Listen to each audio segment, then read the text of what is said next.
Hello, everybody, and welcome back to another episode of the Fandom Podcast. I am, of course, your host, Matt Kearns. Thank you all for coming in. If you're watching this on the live stream, thank you for being here. Or if you're watching this afterwards, or if you're one of my audio listeners, thank you for listening there and wherever you find it. This is the new format of the show, which is going to be live streaming moving forward.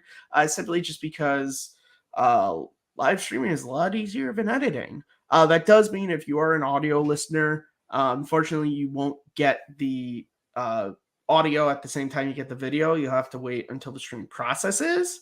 So there's going to be probably like a few hours difference between them, or maybe even a day, but hopefully that inspires you to watch the video live. I don't really know how to sell this thing. I'm just getting back in the swing of doing these things. But with me today, I have I believe, first returning guest on the Fandom podcast, which is Mike Kaye. So Mike, how you doing? And what topic did you bring to talk about? Well, first of all, thanks for having me back. Always fun to do any sort of collaborations with you. So today we are talking about superheroes. I know that's a pretty broad topic, but there's a lot that I have on my mind regarding the current state of things, where we're headed in the future, how we got there, all of that stuff. Where again, where we're going, the pitfalls, the possibilities, and maybe even an answer to that universal question: why? Sorry, just couldn't help myself. That'll be an episode one time. I don't know. I'll see if James White wants to do it. I know he's a big Back to the Future fan. Nice. But instead of interrupting me, I guess.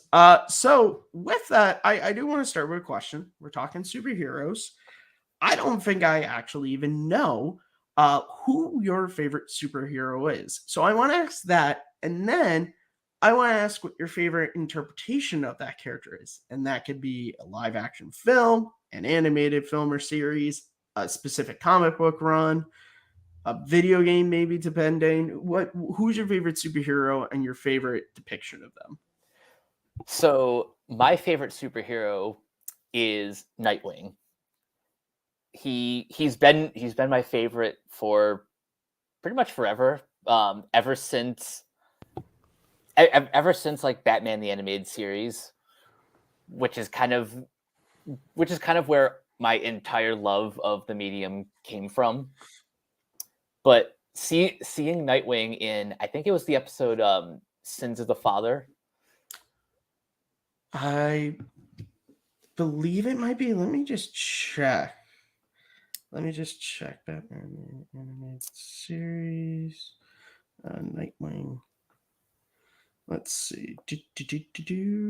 Nightwing. Here we go. Nightwing first appearance.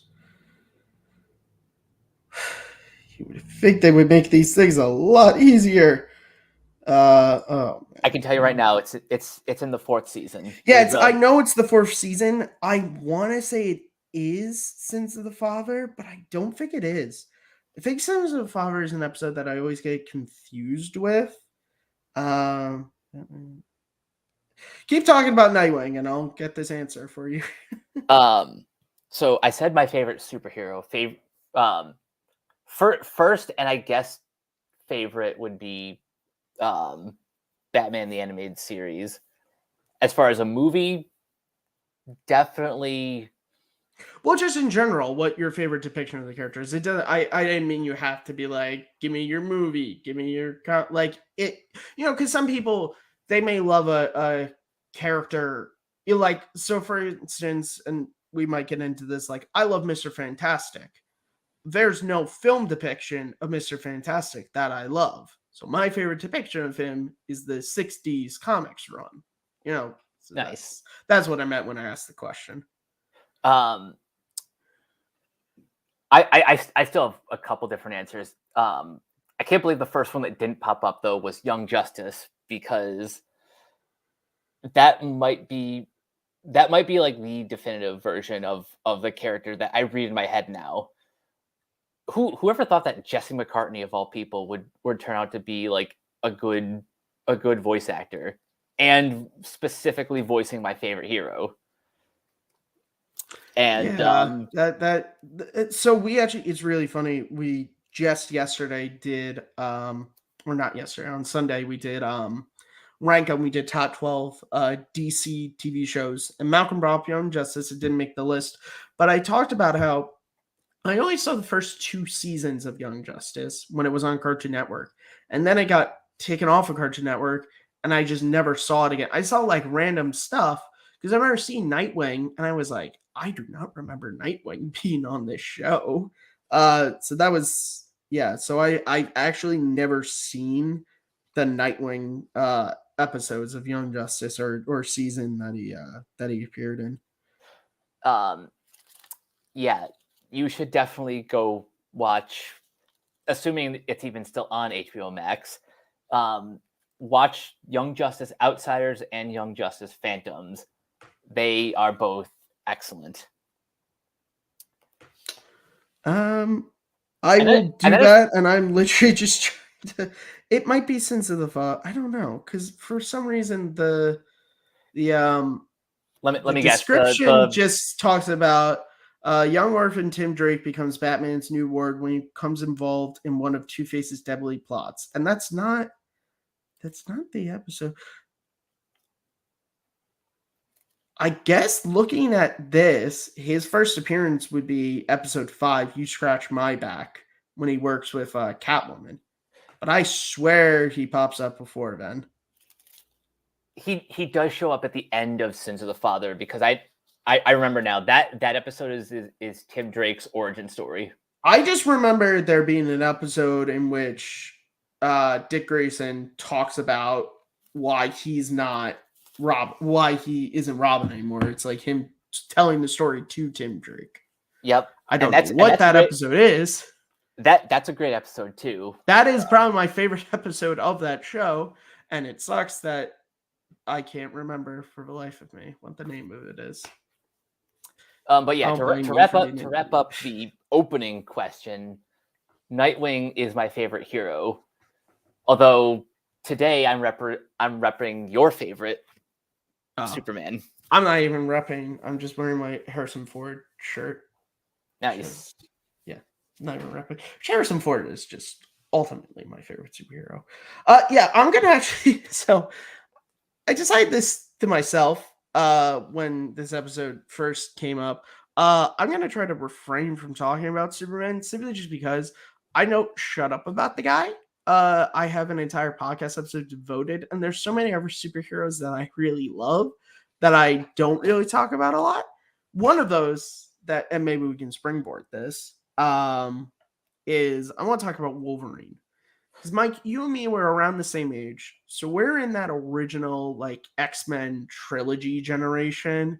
Oh yeah, and that was, as a lot of people don't know, Wolverine was not an original member of the X-Men. He was introduced along with Storm, and I forget who else he was introduced. I want to say Colossus in Giant Size X-Men #1. Actually, Wolverine. Okay, if you're going to do this Incredible Hulk thing, yes, he's first introduced into the Marvel world in Incredible Hulk 181. Technically, his full appearance is in Incredible Hulk 182, but he appears in the final panel of Incredible Hulk 181. Don't test me on this, Mike. I was talking about his membership in the X-Men. Fair enough. Don't try me on my favorites. So he first made his full appearance there, and that's just a lot of people don't know. They just think that like, oh, Wolverine X-Men. And it was like, no, there was like several years to where it was Cyclops, Jean Grey. There was like, if it wasn't Beast, because he wasn't blue, it was a Beast type character that was in the first. I honestly don't know. I haven't gotten into the early X-Men stuff, but regardless, Wolverine did gain sort of popularity by the end of the 80s. There's a famous issue of the comics where all the other X-Men are captured, and he goes in on his own and rescues them. And then obviously with the animated series in the 90s, he started to gain even more popularity. But it really wasn't until those movies made Wolverine the main character that I feel like that was what, like, jolted him into, like, he started to get comics, you know, completely for his own, and video games and all this stuff. I really do think it was um that X-Men trilogy, because it is kind of what you think about when you look at the history of X-Men. It is weird to make Wolverine the main character. Like Scott Summers, Jean Grey, that makes a little bit more sense. Where, especially Here's with Scott Summers, like he's the leader of the X-Men. And if you watch those X-Men movies, you would have no freaking clue if you watch those first two X-Men movies that Scott Summers is the leader of the X-Men. here's why I think they did that. Wolverine, especially in the first film, is the audience POV character because, like you said, Wolverine was not an original X-Men member. So I guess like someone on the writing team thought, let's use that as an excuse to build out the world. Well, it was a twofold thing. One is because what you were saying, it was because obviously in classic screenplay writing, if you just introduce a character who doesn't know something and the character has to explain it to that character, then the audience knows it. And it's more believable than if you have a group of people who sit around and are all a part of this thing and should all know this thing, and then they just randomly start talking about it. It's like, it doesn't make any sense. It's the reason why you have, Luke in A New Hope ask, questions about what the Force is and what the Jedi are. It's the reason why Anakin in Phantom Menace asks about what midi-chlorians are, because when they learn, we learn. So it makes total sense, and it's also because Wolverine or Logan, because he's called the Wolverine in the cage fight, but he's not given that moniker. Obviously, he has his dog tags that say Wolverine, but no one ever, aside from the announcer, calls him Wolverine. So I try to make sure I call him Logan when I talk about that movie. It's also because Logan's a red herring for Magneto's plan, because they think Magneto's after him when really he's after Rogue, and so that's the other reason why I think is, but yeah, I love the character of Wolverine. I have for a long time now. I love Wolverine, the X-Men. I know it got canceled, but that show on Nickelodeon, I watched all the time. It was a really cool depiction. Those first two X-Men movies I love. I love Days of Future Past. Logan obviously is great, but just that character and Hugh Jackman's portrayal, it's always just kind of been my favorite. I think he's got a cool power set, with the claws and the healing factor. You have the interesting element of the forgotten past. And I'll even say the stuff with him and Sabretooth and X-Men Origins is great. The movie overall is not, but him and Liev Schreiber are great together in that movie. So yeah, so I love Wolverine. He's awesome, and I don't get to talk about him nearly as much as other superheroes I like. Did you ever watch X-Men Evolution on Kids WB? So I did and I didn't. That was one when I think Disney got Marvel. They used to run reruns of that show on Jetix and then Disney XD. I do remember watching some of it, but it was one of those things to where it was like it was on at the, obviously not airing at the same time, but like it was on like Disney XD at the same time Wolverine and the X-Men was on Nick. And so if I had the choice between X-Men shows, I was gonna watch Wolverine and the X-Men. But I did watch, I actually recently, because Doug Walker covered X-Men Evolutions for Disney December this past December, and he got me to want to watch an episode where he teams up with Captain America. So I did watch that episode fairly recently. Those episodes are great, and I've only seen the one where at the end, spoilers,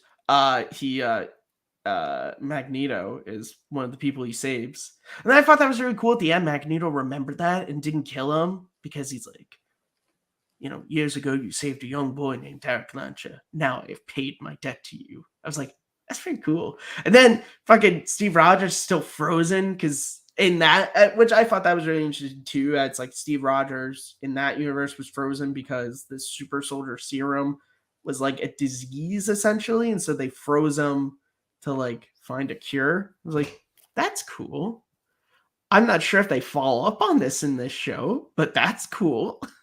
Yeah, I don't really remember what came after that moment, but because I've been to this series like years ago. Yeah, I did like it, and I did like the idea of having most of the characters be like teenagers. I thought it's a different kind of thing, but I think sometimes, especially with X-Men, which everyone talks about, it's like, it them being teenagers and like discovering your powers when you're a teenager. It's like, yeah, it totally works for, it's one of the reasons why I think Apocalypse and which I actually haven't seen Dark Phoenix, so I mean, speaking of Apocalypse wasn't a terrible idea.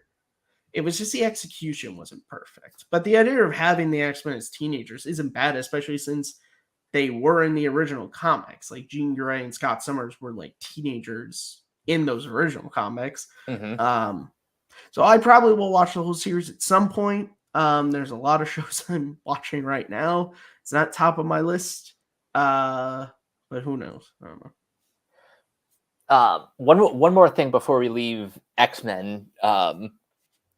Are you excited for the revival of the 92 series? So this is the thing. So I remember when it was on Netflix, I did watch the 92 series. I did like it. Rogue is one of the most attractive cartoon characters ever put to the small screen. I mean, dear Lord, the animators who did that should be given an Emmy just for that. But I again, I was, when it comes to X-Men, it was really Wolverine, the X-Men, and the first two X-Men movies dealing with like the original crew that I loved. So I liked the show. I remember my cousins had like a bunch of the X-Men toys at their house. They're actually quite a bit older than me. So, but I used to play with them all the time when I went over there. But yeah, I'll definitely watch it. They better bring back the theme song, but I'll definitely watch that show. I hope they bring back the theme. Like even if it's like, slightly remixed for like modern and times. I hope that revival is successful enough that we can finally get the final season of Spider-Man the animated series. Oh, I thought you were referring to Spectacular Spider-Man. Oh, that too. That both of the Spider-Man series. We need the conclusions of both of those stories, which are two of my favorite tellings of Spider-Man. Yep. Even if, which I did not realize until I watched the Mr. Sunday Movies episode covering it, that Spider-Man never punches anybody in that show. I've watched that show since I was a kid. I never realized that he never punches anybody. I'm like, it's impressive because the action was still great, but I like never picked up on that he never punched somebody. Huh, who knew? Yeah, it's one of those details where like if you don't think about it, like it's not something you miss. Yeah, that was a really good show too, and I unfortunately I watched that more. I would watch reruns of that more than I would X-Men. I watched Spider-Man more.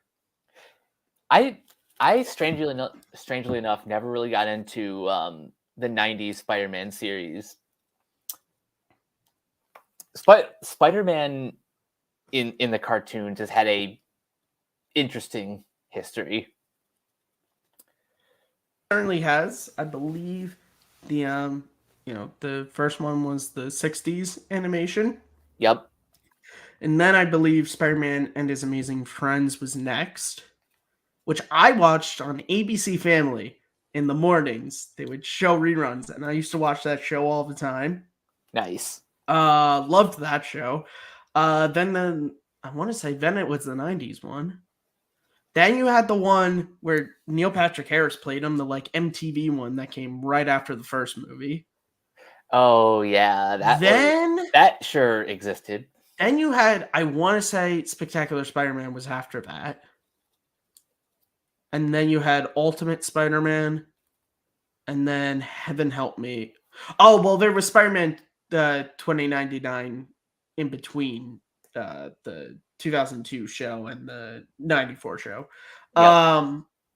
But I can't remember after the Drake Bell one. I can't remember what they did with any of these Spider-Man things. I never even watched that one. Spectacular Spider-Man got canceled, and I was like, I don't care enough. Yeah. That was a great show, though. That was great. And what sucks about why that show was canceled is it is because of the Disney Marvel deal. Yeah, unfortunately. Clone Wars was not obviously because of Disney Marvel did, but it was a similar thing when they bought Lucasfilm. It was just like, well, you're airing on our competitor's network, and we deem you too violent for our network, so you're gone. It's like, well, way to go. Who cares? The show's still awesome. It's the best telling of the symbiote like ever.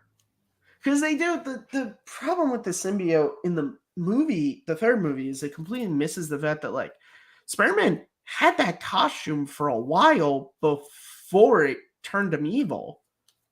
And I like that Spectacular Spider-Man and the 90s show did as well. Both of them got that right, that he doesn't immediately become evil. Like at first, like he gets more powerful. And then eventually because we know what the symbiote is, it turns him evil. Yeah. So I like the Spectacular. And again, it's cool things that like Spectacular Spider-Man was when I was a little bit older, and most of my knowledge of Spider-Man was the Tobey Maguire movies. So like organic webs is really what I knew.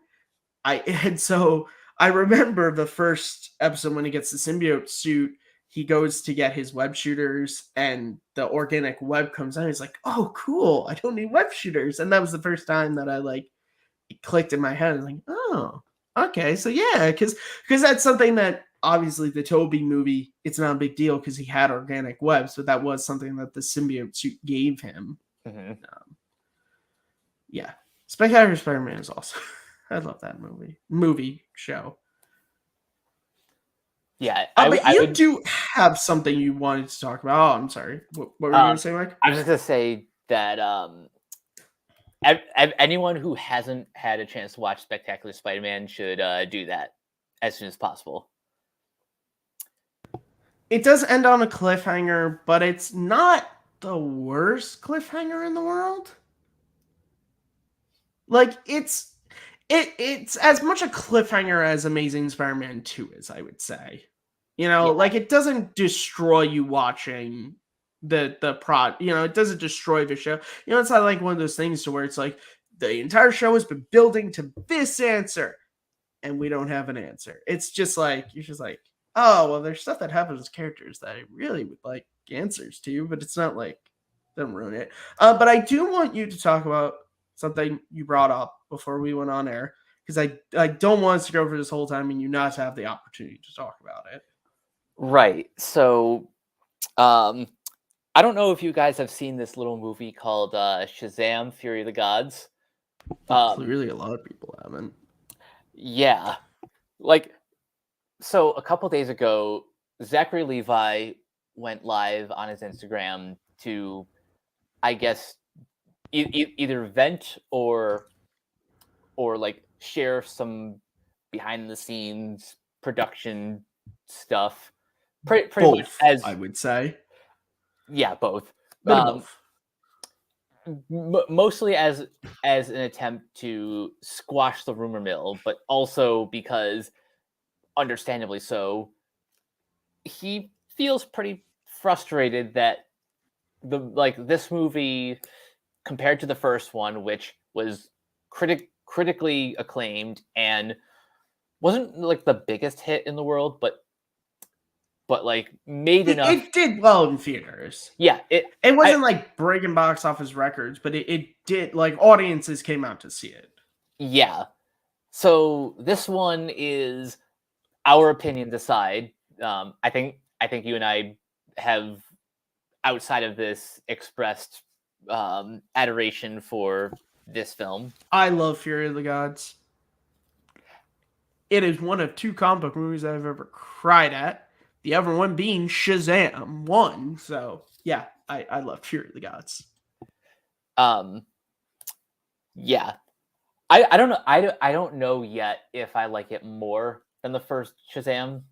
Um, I think narratively this one kind of takes a minute to get to the good stuff, but once it's there, it's there. Yeah, I think it's good. I'll hold my opinions after we talk about the live stream you want to talk about, just because that's a whole conversation of itself. My thoughts on and comparing it to the first one. Well, there's only one real thing that I want to address because Yeah, unfortunately I didn't get a chance to watch the whole thing. but I as our mutual friend Chris Liskey pointed out to us last night, the stream is available in, I guess, its entirety on Zach's Instagram page, so you can find it. oh, I did not know that because I didn't know you could save Instagram streams. I was unaware of that because I only caught the first bit of it when it actually went live, and then I had to do something, so I didn't get to see the whole thing. But yeah, yeah, so I'm you gonna go can back watch it.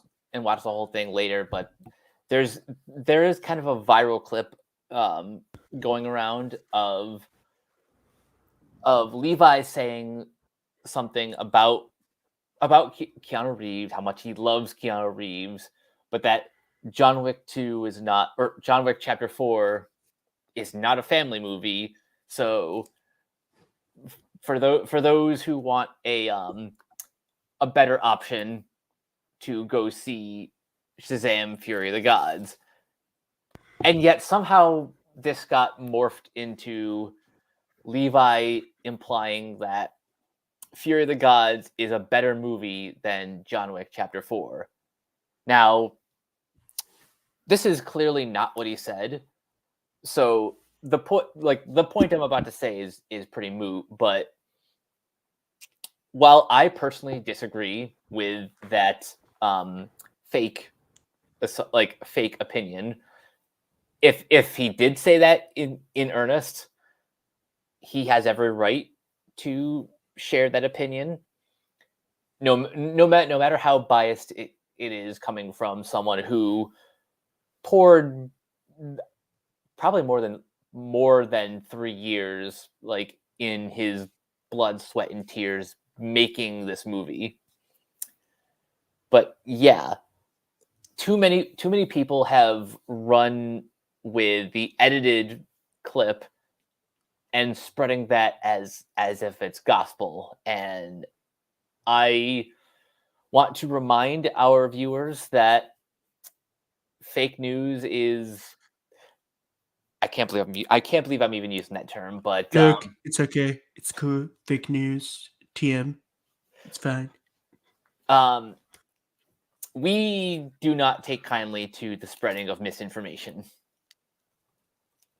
Yeah, I don't like that either. When I found out that was an edited clip, it really and once I knew, I went back, watched it again, and you can see the, let's be honest here, as two people who edit videos, and I'm not the greatest video editor, it's a pretty recognizable jump in Mm-hmm. his statements between both of the clips. Um yeah, my opinion is the guy, really enjoyed making this movie, thought he and the crew made a great movie, and is surprised that being a sequel to a movie that was critically and financially successful, that the second one isn't. I said to Mike before we were on there, I feel like if Creed 3 came out this week, if Cocaine Bear came out this week, whatever movie came out, he would have used that instead of John Wick 4. I don't think Zachary Levi is anything against John Wick 4. I'm pretty certain Zachary Levi probably will go and see John Wick 4 in the theaters. I just think he was stream of conscious, which we all are. If I haven't done it already on the stream, I definitely will do it before the end of this stream. We all do it. He wasn't reading a prepared statement. He was just talking and was just essentially trying to sell his movie to people and being like, this is a good family movie to go and see. Like, we're a great family. There's not really ever family movies out. You can take your kids to go and see this. And I think that's fine.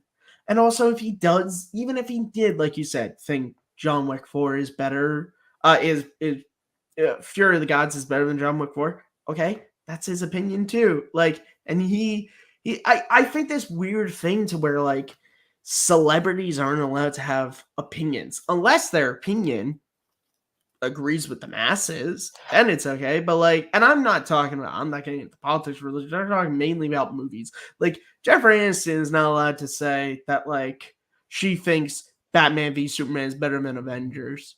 Like, you imagine like if she posted a video like that, no one would let her say that because But it's dumb. He's a guy, and yeah, you can say, oh well, it's biased because he made the movie. Sure, but we all have our own biases. Exactly. There's definitely people who are huge John Wick fans who are, biased against any other action movie. It happens all the time. I think people just need to step back. The fact that, as our friend Chris pointed out to us, you can actually watch the whole live stream.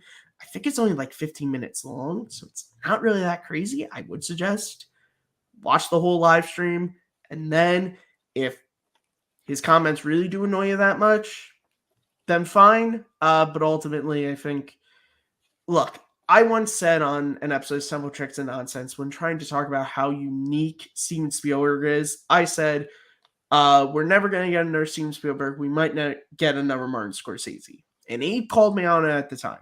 Do I really think we're going to see another Martin Scorsese? No.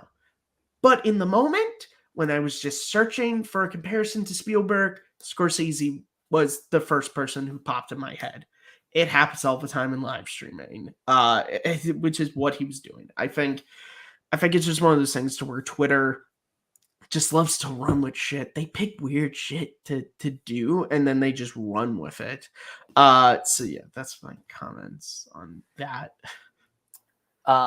Is there anything else from that live stream that you want to focus on, like any other behind the scenes things about the production of either? No, because I haven't watched the whole stream, so I don't really, any clips I've seen are out of context, and I don't really need to comment on stuff seen out of context. I do know he's spoken about and I'm not sure if he's in the live stream, he's spoken about Dwayne Johnson stepping in with the post-credit scene, as has the producer and the director.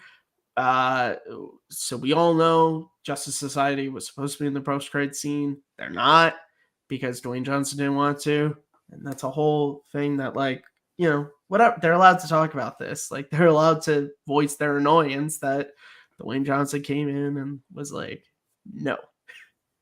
Now whether or not that's actually true, it must be pointed out that $7 Productions is the name of Dwayne Johnson's production company. So he is a producer on both Black Adam and the first two Shazam films. Yeah. But that's another thing I kind of want to talk about, the current and future state of superhero movies. I've asked you this question before, but how do you feel about the concept of superhero fatigue? I think it's a completely true concept. Are we living in it? I think we're getting close to it. Truthfully. And you know what? Everything goes through its fatigue when it comes to movies. Westerns hit their fatigue. Big epics hit their fatigue. Musicals. Disaster movies hit their fatigue. Every big genre thing eventually, because this is what Hollywood is very good at doing, is there's some really good ones, and then they just go, oh well people want to see disaster movies because Twister and Independence Day and Dante's Peak, these were all really successful, so they want disaster movies. Let's go make a bunch of disaster movies, and then by the time you get to 2012, everyone's like, let's not do that anymore. Audiences don't flock to it, and in all cases, I've always said, audiences just want good products. They don't need it to be a part of a genre. They just want, general audiences. Again, when you get into specific fan groups that love comic books, yes, they want comic book movies. But like, I'm talking just general movie-going audiences, they just want good movies. The two examples I always bring up are, in 1992, no one was making Westerns, really, and Clint Eastwood comes out with Unforgiven, and it's usually successful. In 2000, no one was making Sword and Sandals epics. Ridley Scott comes out with Gladiator, and it's super successful. In both cases, it was not that audiences wanted a Western. It wasn't that they wanted a Sword and Sandal movie. They just got two really good movies that just so happened to be in these genres. So that's the thing. I paraphrase Doug Walker from his video. He changed the title. The original title was our superheroes whiny bitches, which I'm sure if you search it up, you can still find the video under that title. And he said everything, ebbs and flows. I do think we're getting to it just because I think there's just so much between both the big studios, DC and Marvel, with the now introduction of streaming. There is so much stuff out there. There's so many movies and shows, and I do think I personally am feeling a bit overload, particularly for Marvel, and I've spoken about it before. I don't watch everything Marvel. The stuff that interests me, I check out, and then the other stuff, I don't, just because it's just there's too much. And then with DC, right now DC is in a weird spot. We're gonna have to see what this new Gunn Safran, is that the other guy? Yeah, Safran. We're gonna have to see what their DC is and what there is. But I do think if we're not there, we're right on the cusp of just ultimate fatigue. Everything you said is pretty much right on the money. I thought you were about to Luke Skywalker me. No, my only problem with the actual term superhero fatigue is that I have been hearing it since 2008. Really? That term is that's when the term was starting to kind of that's when the concept was starting to become a thing, because that was the summer that we got the first Iron Man, The Dark Knight, I think Hellboy 2, and then I think Hancock was also that year too. I honestly, out of that year, I was 11 in 2008. I remember The Dark Knight and I remember Iron Man. I don't really remember much else. But again, stretching back into the memories of, unfortunately, many years ago. But that's summer of 2008 for me was Star Wars, the Clone Wars movie, and Speed Racer. I'll say it. That was my summer of 2008. And also King of the Crystal Skull, but that came out in May. But that's right around summertime. Yeah. That was my 2008. I didn't care about Iron Man or The Dark Knight coming out. It was those three movies that I cared about. Speed Racer still awesome. Just need to say it's awesome. But as for the current state of things, yeah, I think this is the first year where, and who knows, we will reassess the current state of things by the time Guardians 3 is released, because I think that movie's going to be a hit no matter what, because it's James Gunn, it's Guardians of the Galaxy. Well, that's one of the ones I'm excited to see, because I love the first two Guardians movies. So that's my favorite Marvel now. It's I'll keep up with the characters that I want to keep up with. Although for me now, between Ragnarok and Love and Thunder, I think I might be done with Thor. I think Hemsworth might be done with Thor too. I think I might be done with him. Guardians, I'm not done with. Although I think they're pretty much going to be done with me after this movie, which I think would mean now, I honestly think that when it comes to movies, it's just Ant-Man. Really? They do another Ant-Man movie. That's it. Because all the other characters I care about, that I'm really excited, is just there's nothing coming out. There's TV shows obviously Daredevil. I'm excited to see him come back. They do She-Hulk too. I'm excited to see that. Yes, I like She-Hulk. It's a fun show. Eat me, internet. I adore She-Hulk. It was great. It was hilarious. Tatiana Maslany was wonderful as that character. And then Charlie Cox, I thought his whole, I don't know, man. And Daredevil's one of my favorite heroes. And look, I love Daredevil when he is depressed and all that. But you know what, man? It's kind of fun to see him do the walk of shame. All right, it was kind of fun. I do want to bring up some comments here. Garth says Thor is like Shazam, he gets dumber with each movie. I disagree on the comparison. I do agree Thor does get a little dumber. And then he says he thinks the highlight of the upcoming DC movies will be the standalone Elseworld movies. Which is funny because the 2 Elseworld movies they've done, I don't like. So, yeah, I'm not a fan of Joker or the Batman. That's why when all this stuff was happening, I'm like, man, it's great that those 2 movies are safe, even though they're the 2 DC movies I could care less about. Yay. Yeah, I'm not a fan of those movies at all. And I think that's completely fine. But one thing I do like about James Gunn creating an Elseworlds brand is, I mean, the cynical side of me thinks like he only did that so that those 2 franchises can continue because they made a lot of money. But the glass half full side of me thinks like Elseworlds could be used to tell stories that may not fit in his grand tapestry.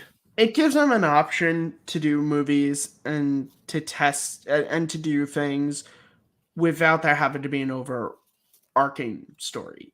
Is it? Yes, I do think the financial and critical success of both Joker and Batman, the Batman, were both reasons to do it, just so that you don't lose being able to do another Robert Pattinson Batman movie or this Harley Quinn Lady Gaga movie that is, I think, in universe or in similar thing with Joaquin Phoenix is. I don't know if they're connected, but I think if they're not connected, it's a similar vein to where it's like she's not the Harley Quinn for the new DC universe. I think it's just that. I think it gives them the ability, and then going forward, it also gives them the ability if they want to try with, I don't know,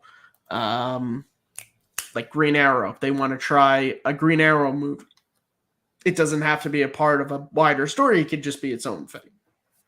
Yeah, and that's fine. Because that's Marvel, unfortunately, doesn't. Aside from What If, they don't. Which even then, from what my understanding is of the finale, they even then had to tie it back into stuff. Ultimately, unfortunately, Marvel as of right now, they don't have that. They can't just do they can't just do another telling of the Steve Rogers Captain America story and not have it not be connected to the MCU. There's just no way you can do it. Yeah. I mean, once again, that's a stream of consciousness that I just randomly picked from my head example. But Garth says it's a direct sequel to Joaquin's Joker movie. It will delve into his delusions of being a musical similar to the musical episode Scrubs, where the woman heard everyone singing. I love that episode of Scrubs. Not sure if I love that log line for a Joker movie, but hey, we'll see it. Well, I'll see it when it's on HBO Max, probably. I'm interested enough to see it in theaters because I actually am a pretty big Lady Gaga fan, and yeah, depending on who's actually writing music for the movie, if it's not Gaga herself, mm-hmm. I'm just kind of fascinated by the execution of this idea.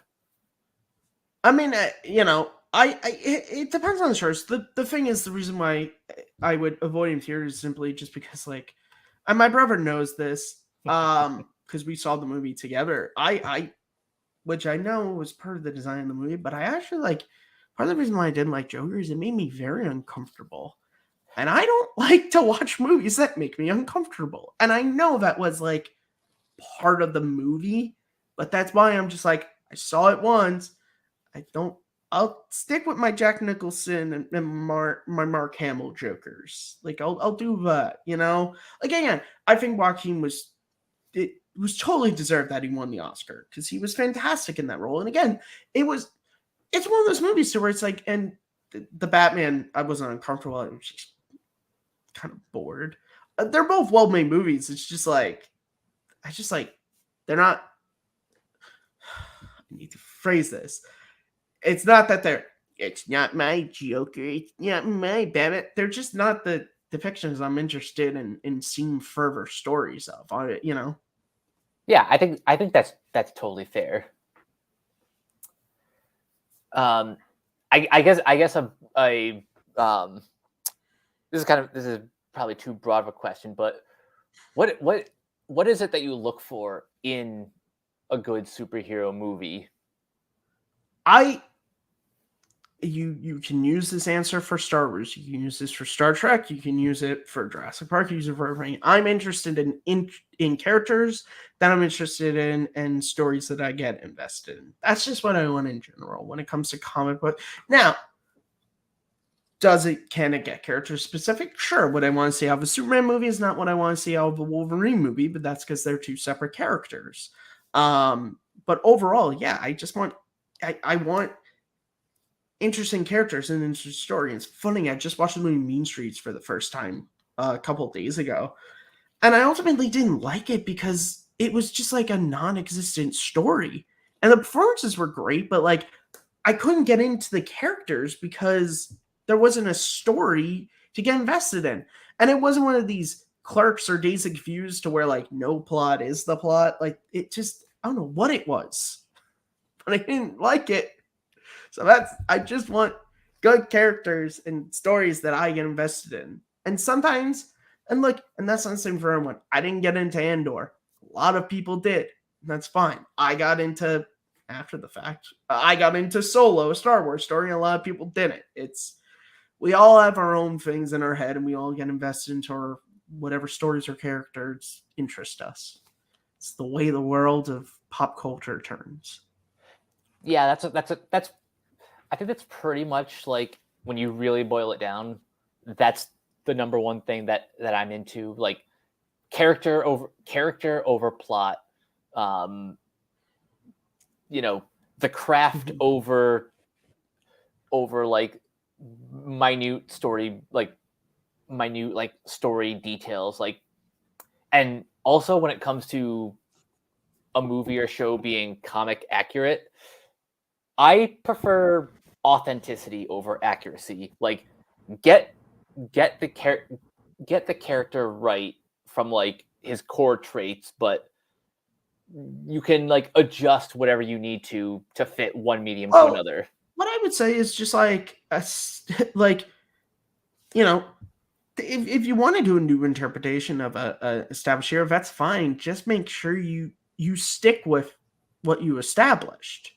Like that's the one, it's totally fun if you want to make a Spider-Man movie to where he has organic webs. That's fine. Just stick with it. And the next movie, don't have Peter Parker being like, "Oh no, I've run out of web cartridges." It's like, like a lot of them are in the Sam Raimi movies when it came to his web shooters. They stuck with that. They didn't go in and change it. They stuck with the Andrew Garfield movies, stuck with the fact that he had homemade web shooters. Like that's what you do. Yeah. Yeah. I think, especially when you get to characters like Superman and Batman who've been around for like over 80 years, it's just like, you can't stay. You know why? Because the comics didn't even. If Superman was as comic accurate as people say, guess what? He would not fly. Because in the original comics, Superman was faster than a speeding bullet, more powerful than a locomotive, and able to leap tall buildings in a single bound. That was his main set. He could not fly. He was able to leap up really high, and then he would kind of just glide through the air. The Max Fleischer Superman animated series it's actually, I think it's the only film or television example that keeps that, because I feel like by the time they got to the Kirk Allen stuff, that flight, which was introduced in the radio show, which you could argue, you could be like, oh well, the radio show wasn't comic accurate, but they're like, no, I think Superman should fly. That'd be a lot more useful for stories if he could fly somewhere. And it was a great change. Mm-hmm. Because could you imagine the first Chris Reeve movie? The Can You Read My Mind scene if he was just fucking leaping and kind of gliding with Lois Lane? Not nearly as romantic. Nope. Not at all. So yeah, I think it's totally fine to pick pieces and to make your own thing. I think especially with characters that have huge histories, the one thing I'll say is just stick with what you establish. You know, love it or hate it, what you establish, you gotta stick with. Unless you have a reason to change it and it doesn't ruin the original. Because that's my thing with just movie sequels in general. I hate when they are like, we're just gonna ignore this thing and we're just not gonna talk about it. It's like, why? You can change it, but just talk. But now I'm getting beyond superheroes. Just getting into movies in general. Getting back to a point I made earlier about the audience and why I don't fully believe in superhero fatigue, at least in a like a permanent sense. Mm-hmm. Because fun fact, superheroes even in the comics weren't like the end all be all. In the 50s, before Marvel really took off, there was a decade where superheroes outside of like the trilogy, like Batman, Superman, and Wonder Woman, Mm-hmm. Superheroes weren't like the top genre. Like that's in the 50s. That's when horror comics became like Sci-fi movies started to become a thing. Yep. Westerns were still running at that time. Yeah, superheroes and people are talking about fatigue. Yeah, you might hit it, but it's not going to be gone forever. I mean, look at the 80s. You know, superhero movies kind of just in shows kind of went down, and then in '89 they came back. Like it happens, and it's okay. And sometimes it's a good thing, you know, for genres to, you know, like westerns. They went down. You know, it was a good thing because then we got a movie like Unforgiven, which maybe if westerns were still being made in the same way they were in like the 60s, you know, which was some people would say is the end of the classic era, Unforgiven might have been a completely different movie, you know, and so it's totally okay. You know, look at Batman. Batman took like a 12-year hiatus between Batman and Robin and Batman Begins, and it needed that, you know. I mean, I have my feelings about Batman Forever, Batman and Robin, I mean, but I think it did need to kind of sit for a little bit. Yeah. But also, comment. He says, depends on which comic run people are talking about when they say comic accurate, because he technically is technically still comic accurate from when they introduced Flight to the Superman canon. Ultimately, it just comes down to, yeah, it's when it comes to superheroes like that, like, what is canon? You know, it's like, apparently, and I could be wrong about this, it's like Action Comics #1 to Crisis is supposed to be canon despite all that stuff, and then you get the Man of Steel relaunch in '86, and then that was supposed to be the canon. And so it's like, you know, with all the #1s, it's like, what is canon, what isn't, when does the new canon start? Nobody knows, and frankly nobody knows. Not even DC and Marvel know anymore. You ask them, what is canon? They reply, yes. What is canon? Whatever you want it to be. Exactly. But you were going to say something. I'm sorry. What was I going to say? I kind of lost. I have no idea. I lost my train of thought. I started talking about Westerns and Unforgiven. Sorry. It's my own fault. I love Clint Eastwood Westerns. No, but I do think it's an interesting discussion to have. And like I said, look, we're going to hit a period, whether it's in the next 10 years or the next 20 years or the next 40 years, to where you're not going to see comic book stuff be the definitive, you know. Again, I always use disaster movies because there was something about like 96 to, I'm not even sure when you could say it end. Maybe you could say it ended with 2012, but like practically every summer was filled with disaster movies, and that was where all the technicals, the CGI was being really worked out in those, and big stars were going to do them, which is very much like comic book movies since 2008. It's like that's where all the technicals and the work on CGI and effects goes. Big stars attach themselves and everything. It's like disaster movies went away, and you know what? I'm sure they'll come back because you know what? Disaster movies in the 70s were huge. Movies like Poseidon Adventure and Towering Inferno and stuff like that. And then they went away, and then they came back in 96. Like everything does it because then there's always creatives who go, hey, I have a really great idea for a disaster movie. And then they go and they make it, and then it's really successful. And then someone else makes a disaster movie that's really successful. And then for, you know what, everybody's doing it because, like I said, again, Hollywood is very good at not recognizing people just want good movies. They go, oh, no, people want disaster movies. That's what they want. I remember the point I was going to make. The time gap between Batman and Robin and the first Blade was like, I want to say 18 months. Yeah, the first Blade, if I'm not mistaken, is 98. Yeah, either 98 or 99. But the point is, no, I think it's 98. Okay, it was. Yeah, I'll look it up. Yeah, either way, you're right. It was not a long time.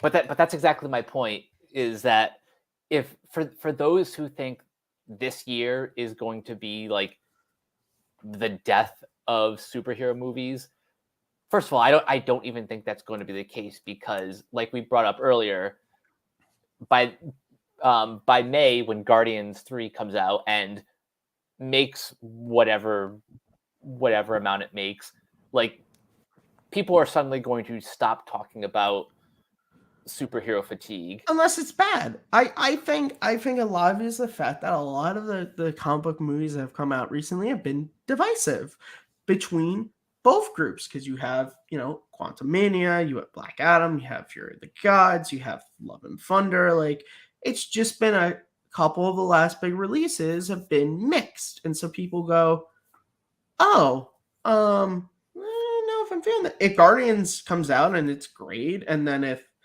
The Flash is great, and then if Aquaman 2 is great, you're probably going to see that conversation go away. But if they're all mixed, I think you're going to see that conversation pop up again because that's how you hit fatigue. Is ultimately you just get a series of, again, I keep hitting this point, but it's just because I believe it. Disaster movies from the 90s or early aughts, it's like did the same thing to where it was just like at a certain point you started getting a lot of crappy ones, and then you were like, are these really that good? I don't think they are. As we're having this discussion, I think I'm more comfortable comparing the modern age of superhero movies to disasters than westerns because it's not like there was a single studio that kind of like consumed all the oxygen in the room with like a particular franchise of westerns. Like, yeah, you had directors like Sergio Leone who like kind of made his mark. You had actors like John Wayne and Clint Eastwood who were their own franchises themselves when it came to westerns. But there were more options. Just in general, you didn't just have two studios making them. Yeah, I get what you're saying. Yeah, you did. It wasn't just like, well, you only have Warner Brothers westerns and 20th Century Fox westerns. That's it. No one else is making them. And we do have other studios making superhero movies, but unfortunately, just because the big superheroes are owned by Marvel and DC, those are what we kind of see. Yeah. Malcolm does have just a few comments just before we get back to this. He says, I laugh when people say insert characters goofy looking when they are pretty much comic accurate. Mohawk is a good example of this. Yeah, well, that's because sometimes, I'll be perfectly honest here, sometimes you get fanboys who think they know everything, but have actually never picked up a comic. Go back to 2012 and how many people in the post-credit scene of the Avengers were like, oh yeah, I know that guy. Who's the guy at the end Oh yes, of course he was Thanos, of course. That's just what I think.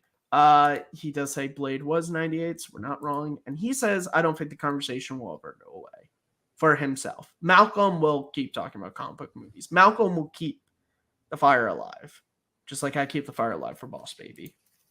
Indeed. Thank you, Malcolm. You're doing a service to not just this country, but all countries. Middle Earth thanks you. Such a dick. But yeah, I do think with disaster movies, I think it's a fair comparison, like I said, because there are just this sort of, big actors going into the franchises. However, I mean, Universal and Warner Brothers did a couple of them. I honestly just don't know. Like, I know off the top of my head, Universal and Warner Brothers did Twister together. But then Universal did Daylight 96 on their own, I want to say. And then I think they also did Day After Tomorrow was also a Universal movie. I want to say. Is Water... No, Water Wars. Because I know, like... what's Armageddon? I forget what studio did Armageddon. That might have been... I think that might have been Touchstone. Yeah, no, that was Touchstone. Yes. Yeah, that was Touchstone. What is happening here with my computer? I'm sorry. Yeah, that was Touchstone. Sorry about that. Yes, now I remember it. But yeah, ultimately, I think that I don't know. I don't know what I'm going here. Mike, take the conversation back. Okay, so I want to talk about first the immediate future, the rest of the movies that are on the 2023 slate, and then I want to get your thoughts on beyond that. So I think the next one immediately on the horizon is Guardians 3. We've kind of talked about that one already. After that is DC's Blue Beetle. Any sort of expectations you have? Is that still coming out? That's August of 2023. And I believe we're getting the trailer this week. If rumor is to be believed. Interesting. Interesting. You know what? Give me a second. I gotta head out for a moment. My computer is being a jerk right now. So talk for a little bit without me. Okay.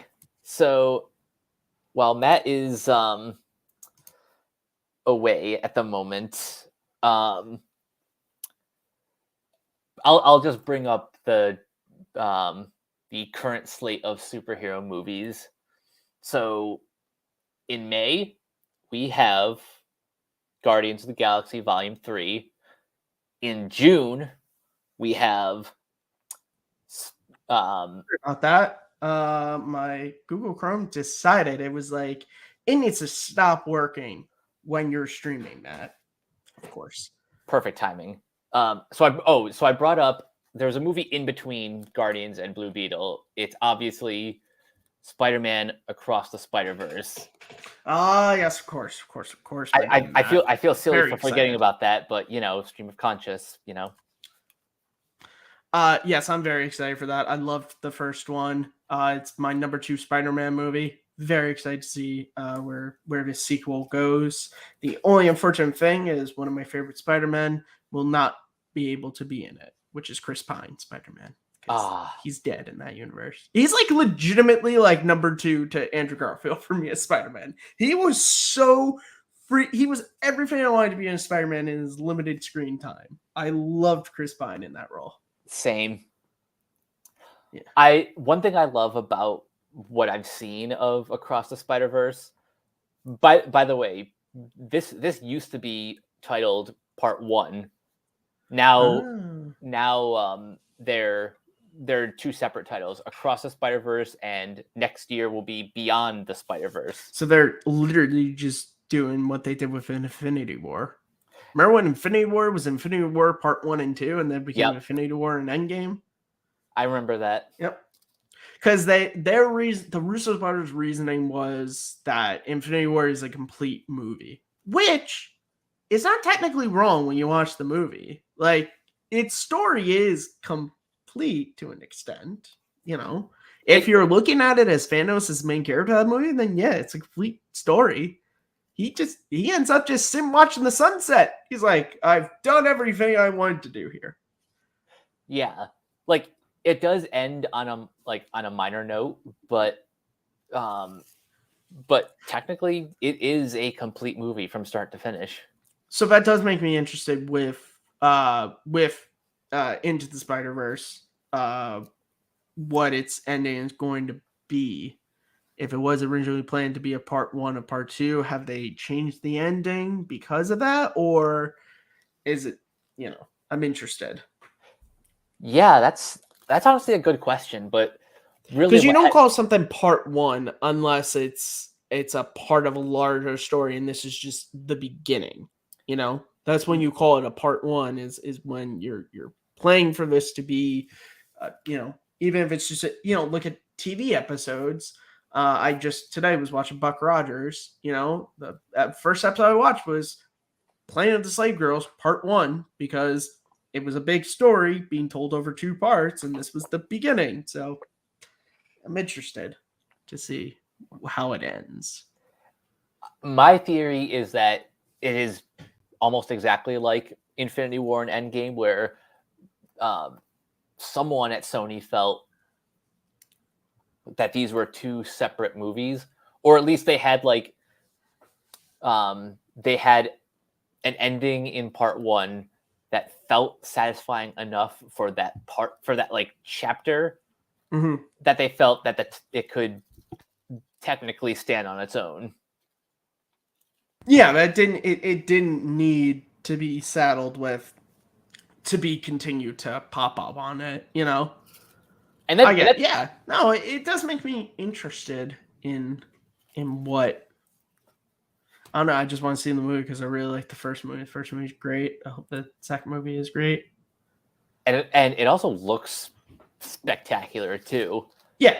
Like, let's just keep on with the first movie. The first movie also looked spectacular. Yeah, this one just looks like it's up the ante like tenfold. Mm-hmm. And not it maybe not to the extent, but I think that is just with animation. You look at the jump from Toy Story to Toy Story 2. That was 4 years, and yet what they were able to do in those 4 years. When they came back to those characters. And then obviously like there's a much larger jump when you get to going from 2 to 3 and then 3 to 4. But like just in those 4 years, which the first one was 2018, if I'm not mistaken. Yep, December 2018. So that's about the same length of time between that and Toy Story and Toy Story 2. So it's just, I think it's just, I think it's also one of those things to where with animation, when you first, make a new movie, like you're making a movie like Into the Spider-Verse, you're having to create everything from the ground up.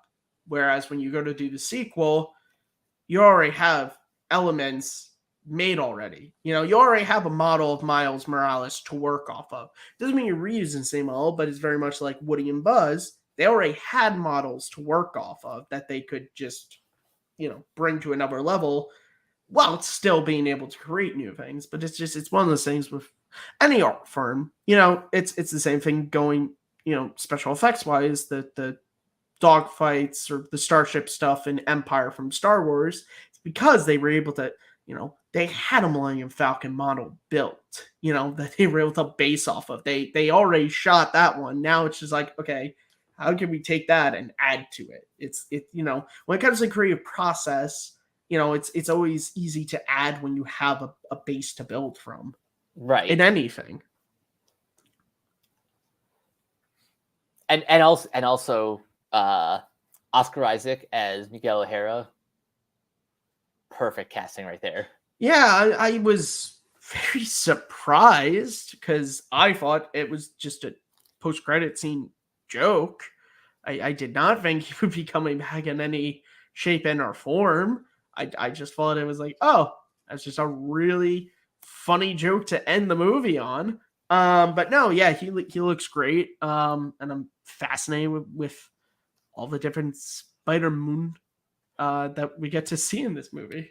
Yeah, like I said, they've expanded the scope like to an almost ridiculous extent with in the like second trailer you see like hundreds of spider variants. Yeah, it's crazy, but again, that's one of those characters where there has just been so many since his inception that you can kind of just pull from.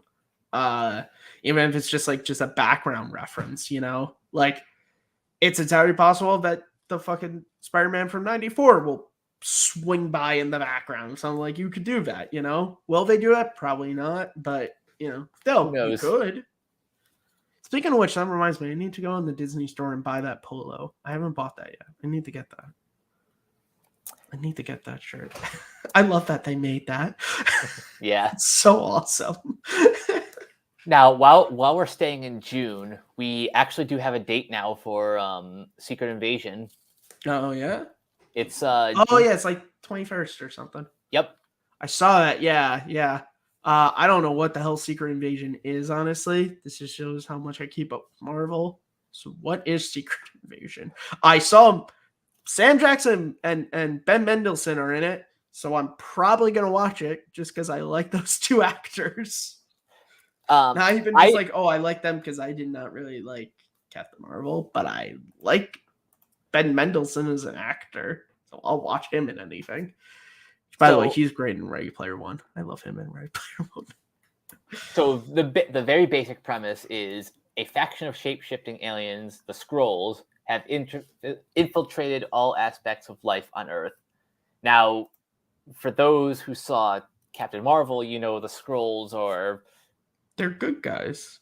Yeah. Aren't they? Because you thought they were the bad guys in Captain Marvel, but then they're the good guys. So I can only assume that after, I guess, like 20, 30 years... Because isn't Nick Fury working with them in Far From Home? That's the whole reveal that Ben Mendelsohn was actually Nick Fury the whole time in the post-credit scene.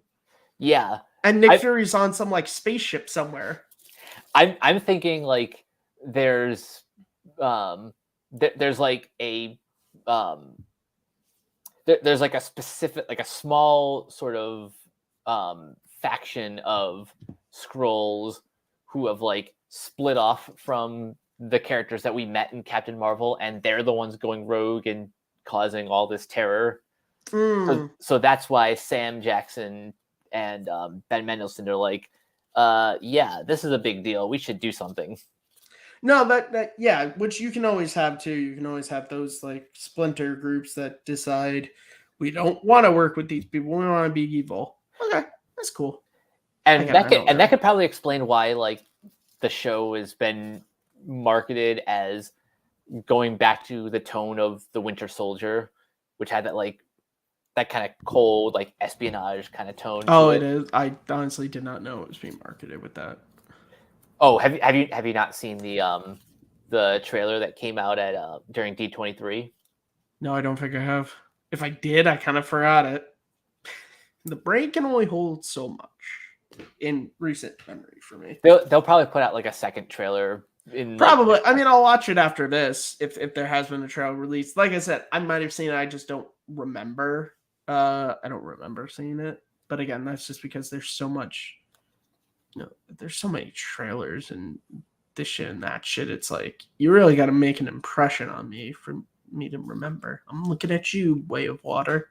Your trailer was basic at best. Just like I bet the movie is.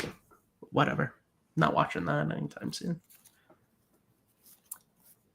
Moving on to Blue Beetle, which again, if rumors are to be believed, we may be getting our first trailer this week. Interesting. Now, Blue Beetle is a character that I only know from his team up with Batman in the pilot episode of Batman the Brave and the Bold. Aside from that, I don't know anything about this character. Now, that did give you some backstory to him, but I don't really know much about this character aside from that episode. And then I think he made subsequent appearances in the show, which is a show I've been meaning to rewatch because I really like Brave and the Bold. First of all, I didn't realize he first appeared in the pilot, but that wasn't like his first comic appearance. I'm talking about for me, like that was the first time I saw him was he's in the pilot of Batman: The Brave and the Bold. Oh, well, that's what I meant. I meant. Oh, like, okay. I didn't know that was his first appearance in the show. Yeah, the first episode is he Batman teams up with Blue Beetle. That's actually really cool. Yeah, I love that concept of the show that every week it was Batman teaming up with another hero. I thought that was great. I like the Aquaman in that, and that's more of the Aquaman than I grew up with. Outrageous. Yeah. Well, I grew up with him, and then I grew up with the like super buff hook hand from Justice League Unlimited. But that is my favorite version. I think I kind of like the Brave and the Bold one more. I don't know. I always liked Aquaman. Everyone made fun of him. I always liked Aquaman. And then Jason Momoa came out, and everybody was like, "Oh, I love Aquaman." And I was like, I always liked him. He was cool. Me too. Aqualad was also cool in Teen Titans. I was going to say Titans East. I still remember the joke when Cyborg shows up and Speedy got fish tacos. And he's like, "You're eating my family." Oh, I love that show too. Cartoon Network had so many good DC shows. They did. Yeah, they really did. I mean, look, Cartoon Network. I've always said the reason why I'm a DC person is because they were just making the stuff at the time. Marvel wasn't really making a lot of stuff, and growing up, you really watched 3 to 4 channels, and 3 of them were Disney Channel, Nickelodeon, and Cartoon Network. Cartoon Network had Justice League and Justice League Unlimited, Teen Titans. Later on, they would have Young Justice, Batman: Brave and the Bold. They would do reruns of Superman, Batman, the animated series. So, like, that's why I was Team DC from the time I was a kid. And I got to say something that was really cool was DC, in a brilliant stroke, the first comics I ever read were Teen Titans Go and Justice League Unlimited. And it was this great thing to where the comics were drawn in similar style to the animated show. So the Teen Titans looked like how they did on the show, Justice League Unlimited looked, and the writing was as similar as you could get. But I'm like, that's such a brilliant stroke because those were the comics I read first. Because I'm like, oh, I like these shows. And then that led me into reading just straight up Batman comics and just straight up Superman. Like it was, but that was my intro into that. I was like, that's so smart that they did that. Something else that's cool is that everyone knows the Batman episode Mad Love, but that was originally a comic storyline first. Was it?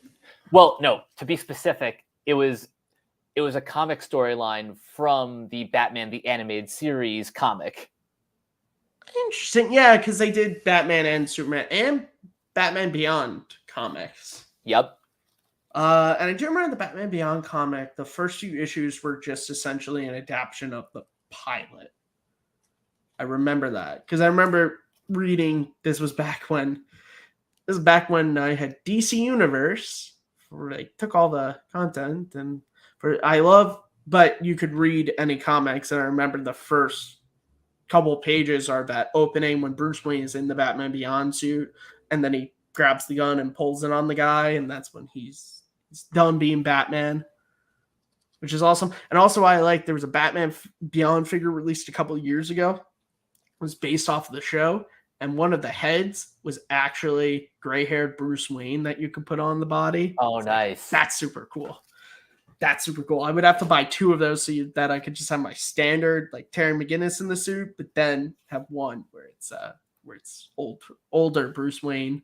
Or I guess it'd be old Bruce Wayne because an older Bruce Wayne is who he is in the show. Right. I don't know what I'm saying. But yeah, so what were we talking about before I took us off track? Oh yeah, you were talking about Blue Beetle. You know what? Again, another stream of conscious. Before Blue Beetle is the Flash. Yes, of course. Yes. Of course. I feel bad that we were kind of sidelining this, but there are also valid reasons why people would not be interested in this movie.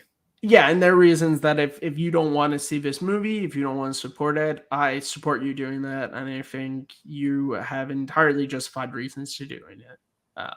Yeah, and don't let anyone tell you different. Don't let people, look. There are some people who can easily separate the art from the artist. There are people who can't, and that is completely fine. I think doing large brushstrokes and making everyone believe and do the same things is not good in any instance, and in particular when it comes to what media we want to take in. We all come to media in different ways, and yeah, so if you're not going to see this movie, that's totally fine. If you never watched the Flash movie, don't feel bad about it. You're fine. Yeah, I'm kind of in the same boat where like I completely understand why like individuals cannot justify themselves going to see the movie. I personally am going to see it, but how I cover that in podcast or whatever is we'll cross that bridge when we get there. Yeah, I've said it on Twitter and I'll say it here. I'm seeing this movie strictly because my two favorite Batman actors are Michael Keaton and Ben Affleck. This is an opportunity to see the most likely final time we're ever going to see Ben Affleck in this role, although he's making an appearance as I know Bruce Wayne in Aquaman. But still, this is probably the last time we're going to see him as Batman fully. And this is also, for someone who was born in 97, this is also the first and maybe only time I'll ever get to see Michael Keaton on the big screen as Batman, which is just like awesome. So I'm going for them, not the main character. Honestly, same. Actually, the reason I'm going there is because, well, he's also Supergirl looks pretty cool. Supergirl looks cool. The Supergirl I'm seeing in the trailer. And any Man of Steel fan would be happy to see Zod one more time. Oh my god, I completely forgot about that. Right. Literally, everything I want to go and see this movie for has nothing to do with the main character. It's all the ancillary shit that I'm into.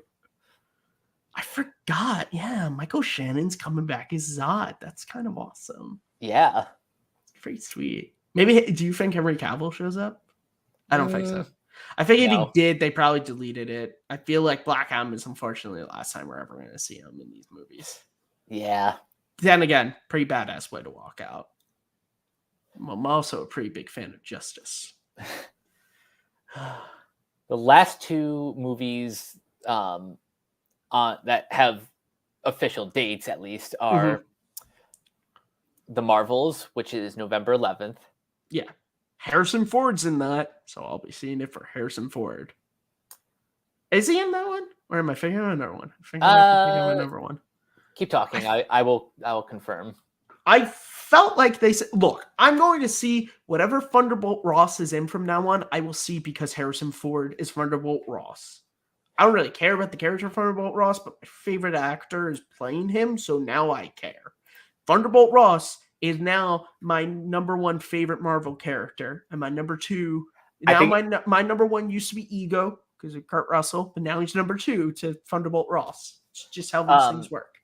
So no, he will not be in the Marvels, but he will be in Captain America: New World Order and the Thunderbolts, which they just announced. Liv Tyler is going to be in that movie. Which, so that means Bruce Banner. I feel like. Or maybe I feel like he's probably in it, or it's just because Thunderbolt Ross is in it. Could be. Betty are gonna have stuff. I don't care. They brought back Liv Tyler. Liv Tyler's awesome. She's one of those actresses who's just like always really good. I thought she was a good choice for Betty Ross. She's one of the redeeming things of that movie. So I'm really happy that they brought her back, and I'm happy she was happy to come back after so many years being ignored in the Marvel stuff. Seriously. Because even Natalie Portman got some, name drops. Betty Ross, nothing. She didn't even come up in Civil War. Oh my god, I just realized, man, I get to see fucking Liv Tyler and Harrison Ford doing scenes together. That's it. Greatest movie, 10 out of 10, 10 out of 10, 10 out of 10. And anyway, And Sebastian Stan's going to be there too. Yeah. But yeah, The Marvels is November 10th, and then ending things off is Aquaman: The Lost Kingdom. Yes. Which doesn't have an official release date, I think. I think it's December something. Yeah. Aquaman and the Lost Kingdom. What did you think of the first one? Oh, I love the first movie. Mm-hmm. It is big, it is bonkers, it is everything I wanted to see in a James Wan directed superhero blockbuster. Mm-hmm. And Aquaman and the Lost Kingdom is a Christmas movie. Okay. Interesting. I've only seen the first Aquaman once. I thought it was pretty solid. I really liked Tamara Morris in it, but it was okay. Overall, it wasn't anything mind blowing. Did you see it in theaters? No. Saw it afterwards. Okay. That's all I'll say. Oh, it's just another, Avatar of the Way of Water was one of the greatest cinematic experiences, and you don't quite get the full experience of the movie if listen, you don't you. see it in a theater. Screw you, Mike. Why don't you go be with James Cameron? Okay, I'm sure he would love that. I don't know why I'm doing my Alan Alda. I don't know why, but Hawkeye here, and we're going to talk about superheroes, and actually we're going to start wrapping up. We are actually going to start wrapping up, because if you can believe it, we've almost hit the 90-minute mark. Which I guess fitting, we ended talking about what is going to presumably be the last big superhero thing this year. So Mike, is there any quick things you want to talk about before we start doing plugs? The last thing I just want to say is no matter what the general consensus like will or will not be, superheroes still mean a lot to me. I don't think I've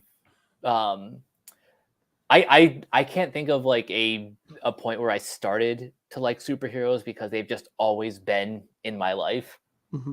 And not just because I was born the exact same year that Batman the Animated Series debuted. I was born the same year Batman and Robin debuted. So, yeah, superheroes have been pretty much the staple in both of our lives. Yeah. Yeah, I agree.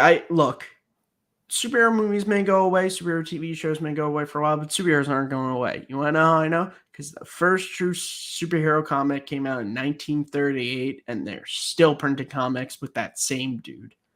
Art styles might have changed. Writers definitely have changed. I'd be surprised if Jerry Siegel and Joe Shuster, unfortunately, ain't around no more. But yeah, they've always stayed around. And you know why? It's because they evolve and they change and they try new things. And also, like you said, Mike, new audiences are introduced to stuff every day and they attach on to it all the time. And I think that's wonderful. I think that's great. You know, whether it be a show or a movie or a video game or a comic, that there's always going to be kids who get attached to these characters, and then they go and they buy anything with their name on it, and that's awesome. That's how these characters stay relevant, and that's really cool.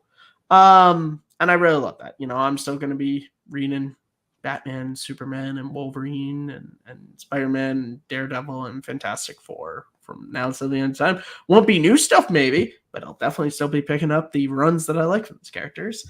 Yeah. So Mike, where can the people find you on the interwebs? You guys can find me on Twitter at Captain K42. You can check out all my quick thoughts on letterboxd.com/CoachK42. And you can follow Renegade Pop Culture on Facebook and Twitter at Ren Pop Culture. You can also find us on YouTube, on Podchaser, subscribe to our Patreon at patreon.com/Renegade Pop Culture. And you can listen to our podcasts on Anchor, Spotify, Apple Podcasts, etc. And last but not least, everything can be found at renegadepopculture.com. You need an escape, so do we. And you guys, as always, can find me at Kearns_Matthew on Twitter, MattMovies611 on YouTube and WordPress. A new video just came out last week where I talk about the original X-Men movie and what I think it does right that maybe some other X-Men movies don't get right. I also have a video that will be releasing soonish on the original Star Wars film from 1977 and what I think is one of the greatest forms of escapism. And then WordPress, I have an article that I haven't gotten around to writing, but there are some recent articles that are in there. And you can also find me, as always, right here on Take 3 Productions as host of Second Look and the Fandom podcast. I don't know when Second Look coming back. And I don't know when the next episode of Fandom Podcast will be, but subscribe to Take 3 so that you can be notified and join our Facebook page. And you can also find me as the co-host of Simple Treks and Nonsense, which me and Abe sporadically go live on. We're pretty good at going once a week, but just make sure you join the Facebook page so you know for sure when we're going live. And that's pretty much it. Thank you guys so much for watching. And we'll see you on the next video. Take care. Peace.